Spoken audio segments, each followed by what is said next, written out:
Hi tears, happy morning. இன்னைக்கு Sunday இல்லையா, அதனால் நான், தம்பி, அம்மா 3 பேரும் சேர்ந்து ஒன்று போல் கிளம்பி நான்வெஜ் எடுக்க போயிட்டோம். ஃபஸ்ட்டு எழுந்ததும் டீ குடிச்சிட்டு அடுத்த வேலையாகவே நான்வெஜ் ஸ்பாட்டுக்கு போயிட்டோங்க. வெரைட்டியாக நிறைய அடுக்கி வச்சுருந்தாங்க. நண்டு எடுக்கலான்னு பார்த்தோம், பட் நண்டு மிஸ்ஸிங். ஸோ அதனால் பனை மீனும் ஊளி மீனும் தாங்க எடுத்துகிட்டு வந்திருந்தோம். டேஸ்ட் உண்மையிலேயே வேறு லெவலில் இருந்துச்சுங்க. ரேட்டு ரொம்ப ஹையாலாம் இல்லை, அஃபோர்டபுள் ப்ரைஸில் தான் கொடுத்துருந்தாங்க. அதுவும் ஊளி மீனுக்கெல்லாம் சென்ட்ரு முள் மட்டும்தான் இருந்துச்சு. கொஞ்சோண்டு எடுத்து குழம்பு வச்சுட்டு அடுத்து கொஞ்சத்தை எடுத்து பொரிக்க வச்சுக்கிட்டோங்க.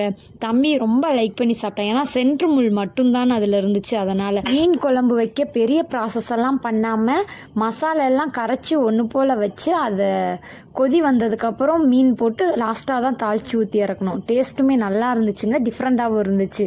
அண்ட் நாளைக்கு இன்னொரு வீடியோவில் பார்க்கலாம். பாய்.